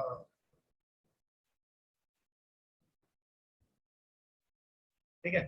फिर उसको प्रॉफिट मार्जिन तो सेम ही रखना है, बेचारे के पास पैसा नहीं है तो वो अपना इंटरेस्ट रेट बढ़ा देगा। इंटरेस्ट रेट बढ़ा देगा तो लोगों को और कम लोन मिलेगा, और कम लोन मिलेगा, और कम इकोनॉमिक ग्रोथ होगी अब। ठीक है। और कम इकोनॉमिक ग्रोथ होगी तो कैसे देश आगे बढ़ेगा। आपको मैंने पहले ही बता दिया, बैंक्स तो अपना प्रॉफिट मार्जिन सेम ही रखते हैं। फिर इन्वेस्टमेंट कई लोगों का क्या हो गया, मैंने बोला था आधे में ही रुक गया आपका प्रोजेक्ट। ठीक है। अब आप आगे उसको कर नहीं पा रहे हो तो आपको पैसा नहीं मिल रहा तो अनएम्प्लॉयमेंट हो जाएगा, सीधी सी बात। और बैंक्स को पैसा नहीं मिल रहा, तो बैंक्स में सबसे बड़ा शेयर होल्डर कौन है, गवर्नमेंट। तो बैंक्स को पैसा नहीं मिलेगा तो बैंक्स को मुनाफा नहीं होता, गवर्नमेंट को मुनाफा नहीं हुआ। गवर्नमेंट को मुनाफा नहीं होता, गवर्नमेंट के पास पैसा नहीं आएगा, गवर्नमेंट के पास पैसा नहीं आएगा तो क्या होगा, सोशल एंड पॉलिटिकल कॉस्ट। ना तो आप सोशल वर्क कुछ कर पाओगे, ना आपके पास पैसा आया है। ठीक है, आपकी फंडिंग के लिए भी पैसा नहीं, किसी चीज के लिए पैसा नहीं है आपके पास। फिर आप भी उल्टे सीधे काम करोगे, टैक्स बढ़ा दोगे। ठीक है। तो in the case of public sector banks, the bad health of banks means a bad return for a share holder, which means that the government of India gets less money as dividend. Therefore, it may impact easy deployment of money for social and infrastructure development and results in social and political problems. आप काम ही नहीं कर पा रहे हो, ठीक है, क्या होगा, एक तो सोशल अनरेस्ट आ जाएगा, लोगों को आप पैसा नहीं दे रहे हो, स्कीम्स में पैसा नहीं दे रहे हो, उस पर ऊपर से आपने टैक्स बढ़ा दिया। साथ में क्या है, आपकी इमेज खराब होगी कि ये पॉलिटिकल पार्टी तो कुछ काम कर ही नहीं रही, आगे से आपको वोट भी नहीं मिलेगा। साथ में जो इकोनॉमिस्ट है वो रोज आके अपनी पिपुड़ी बजाएंगे कि ये तो साला कुछ काम ही नहीं करती है, एनपीए जितने बढ़ गए। वो रोज गाना गाएंगे, हर पेपर हिंदू आपकी बड़ा चढ़ा के आपकी तारीफ लिखेगा कि ये गवर्नमेंट किसी काम की नहीं है। तो हिंदू तो है ही, आपको पता ही है, मिर्च नमक लगा के सब कुछ लिखता है। तो फिर ये अच्छी बात है क्या? फिर बाहर भी जाएगी खबर कि इंडियन गवर्नमेंट एनपीए को कंट्रोल नहीं कर पा रही। आपकी साख यहाँ पे भी खराब होगी, बाहर भी खराब होगी। तो इन सब से बचने का तरीका क्या है? थोड़ा सा सुधरना पड़ेगा, करप्शन को कम करना पड़ेगा। ठीक है, थोड़ा सा धर्म की राजनीति से बाहर निकलो, थोड़ा सा करप्शन कम करो, थोड़ा सा स्किल्स दो, थोड़ा सा एजुकेशन को प्रमोट करो, थोड़ा सा हेल्थ सेक्टर को डेवलप करो, अपने आप कंट्री सही होगी। ठीक है,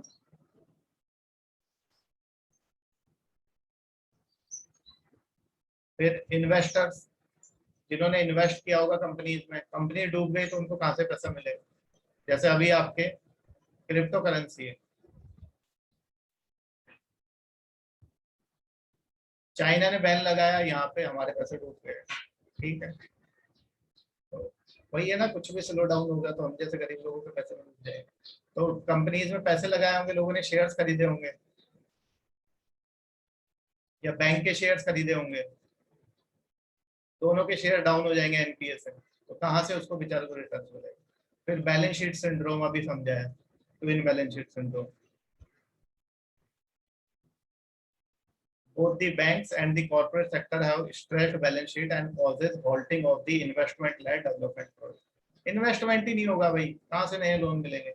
और इन्वेस्टमेंट होना जरूरी है, इन्वेस्टमेंट के बिना कुछ नहीं हो सकता। ठीक है, क्या होता है, आप क्यों गवर्नमेंट सेविंग्स पे इतना ध्यान देती है? सेविंग्स करोगे आप, किसी भी तरह की आप सेविंग्स करो, वो सेविंग्स आप बैंक में डालोगे या पोस्ट ऑफिस में डालो, एफडी कराओ, आरडी कराओ, गया वो सिस्टम है।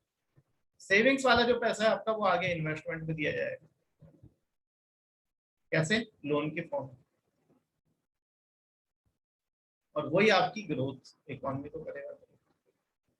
इसलिए यूपीएससी ने एक बार क्वेश्चन भी पूछा था, why savings and investment are important for an economy.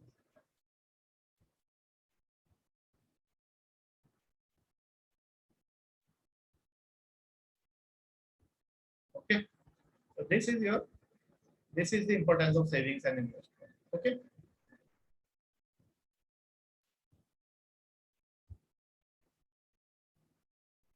ठीक है, सॉल्यूशन। ठीक है, अब आज तो ये कंप्लीट होगा नहीं, तो अभी टाइम क्या हुआ, आज ऑफिस जल्दी जाना है, 9:03। आज हम यही रोकते हैं, सॉल्यूशन हम कल करेंगे। ठीक है, तो आज के लिए इतना ही। ठीक है, किसी को कोई डाउट है तो आप पूछ लो, आज थोड़ा ऑफिस जल्दी जाना है, तो आज यहीं पे खत्म करते हैं। किसी को कोई डाउट है, यू कैन है अभी हमारे पास 9:03 हुए, 9:10 तक का टाइम है, 7-8 minute. Anyone having any doubt, you can ask.